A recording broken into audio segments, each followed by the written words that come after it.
Hey guys, it's Beaver here, and today we're going to talk about the patch notes and Aftermath coming tomorrow and a bunch of other stuff.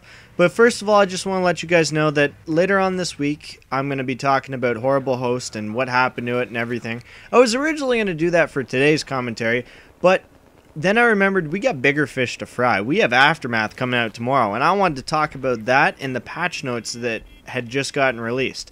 So I'm going to save the Horrible Host stuff till later on this week, and you guys can look forward to that coming. But we're going to talk about the patch notes today, as I've stated already multiple times. But before we get to that, I just want to give a quick little introduction to the video here. This is a game that I played on Bazaar a little while ago. I've been saving it up for this sort of topic for a while now. And finally, I'm going to get to use this. I'm pretty proud of this gameplay. I was playing with Tactics, otherwise known as Pony Lion, depending on what county's on.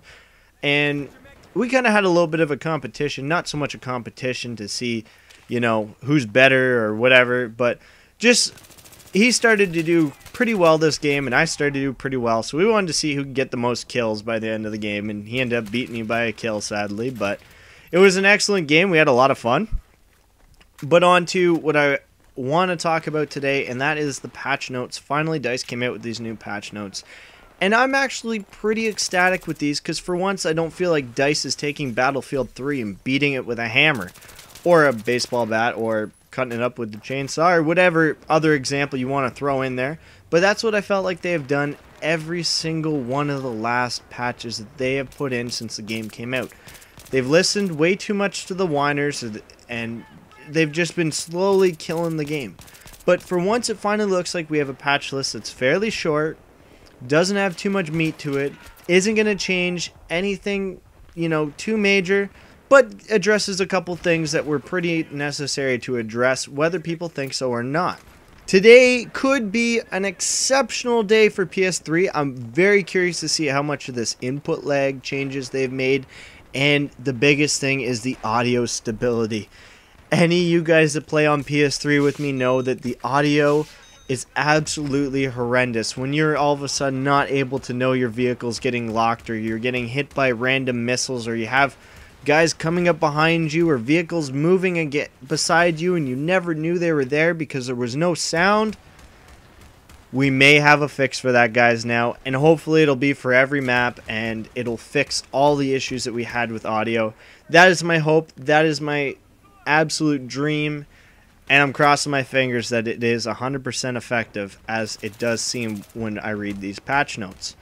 The only vehicle that got buffed, nerfed, or whatever was the AC-130, and it got another nerf. So in the words of Super Ochiba, it has now become a flying dildo, which, you know, in real fact it kind of has, because it's going to be very ineffective and it is so easy to take down. So I don't see anyone further complaining about this vehicle. And honestly, if you were complaining about it to begin with, you were probably a rush player, and rush on armored kill you probably shouldn't be playing anyways, because you're going to have the attackers paradrop right into the base, and you're going to have the attackers stealth attack you from an unknown angle at any point. And you know, even though they have fixed armored kills rush mode a little bit, I don't really think that if you're a proper rush player or someone that really enjoys rush, it's not really the maps to be playing it on anyways. So I don't really think that, you know, it was necessary to fix the AC-130, though I imagine some will disagree. Anyway, the biggest thing that was on these patch notes that's really changing is some weapon balancing. The biggest thing that I could personally see is the M5K getting a nerf to its recoil. That's going to be a bit of a change, and that's kind of going to be a nice change, because the M5K was by far the most superior PDW, except for maybe the UMP45, which also got a slight nerf. So I think it's going to balance out that weapons class a little bit. And then the other big one was the L85 getting reduced horizontal recoil, basically making that pinpoint accurate, which I personally don't really have a problem with, because that weapon doesn't have too much going for it. It's a good weapon, but it's by no means a great weapon. So this may make it a more viable choice to go along beside the M416, the M16, the AEK. So it's basically just going to line up with the rest of its class now. The other big thing is there's going to be some weapon bug fixes, and this is going to be great because there's been a couple that have been on the plate for quite a while, like the M16 and the M5K with its suppressive fire bugs where the weapon wasn't being properly suppressed. Now, that always had to do with the hip fire accuracy, which never actually was getting the proper suppression spread when you were being suppressed, where it wasn't being affected as much as it should be. So that should now be fixed, and we should see the difference there, and it should bring those weapons that were OP and bugged. Now I think that they should be another viable choice on the battlefield, and we shouldn't have so many haters and everything else, and that should be another wonderful change. Now, I'm not going to go through the entirety of the patch notes. Those were some of the highlights that I was personally interested in, and some of the things that I was looking at specifically and that I was proud to see in these patch notes. There's nothing that I have disliked in these patch notes. All the other patches I've kind of looked at something and either wanted to, you know, shoot the game or throw it out the window, or something that made me really angry, like the attack chopper nerf in the last patch. Now, a little update on that is, you know, after I've been flying a lot and I've gotten used to it, and actually Tactics put out a great tutorial on the attack chopper after armored kill. If you haven't seen that already, I'm going to link that in the description, because that was a great tutorial and it really does explain to you how to fly the attack chopper after the armored kill patch. So after I've learned how to use the new tactics and everything, and, you know, got used to the fact that the stingers are so effective now, it's not really as much of a big deal anymore and doesn't bug me as much. So, you know, I think that in the end, now that I've had some time to settle into it and everyone's had some time to settle into it, I think that that was kind of a necessary nerf, because the chopper was quote-unquote OP before that. But I think it also was taken a slight bit too far, because I find that the newbie boobies and the new players to the battlefield, they're having a hard time getting into that vehicle, and they're not using as much, so they're not getting the enjoyment out of the air vehicles as much. But, you know, that's one sacrifice that needs to be made. They need to learn how to use that vehicle the same as anyone else.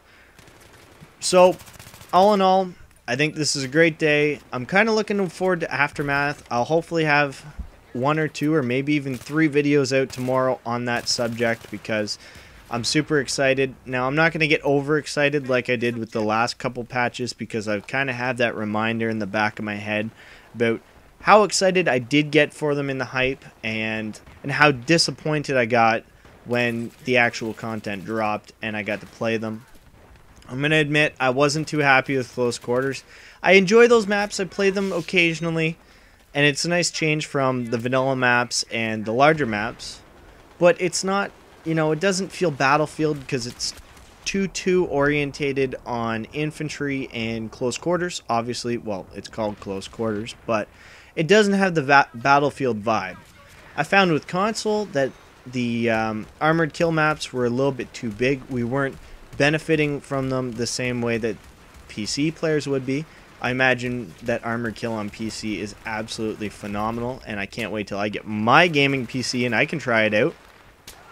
So, with this in mind, I'm kind of going in with a hesitant stance. I can't wait to try it out. I'm looking forward to playing it, and I'm hoping that it's going to be a little bit more balanced, and it's going to be a little bit more for everyone's liking than the last patches. So, look forward to that review tomorrow, and thank you guys for watching. I hope you guys enjoyed the video. To those of you guys that have stuck around with me this far, I would really enjoy if you guys would comment below with your thoughts and your opinions and what you're looking forward to in the future, and where you think this game is heading, and what you guys think this new update's going to be like in this new map pack. Anyways, thank you guys for watching, and we'll see you guys in the next video.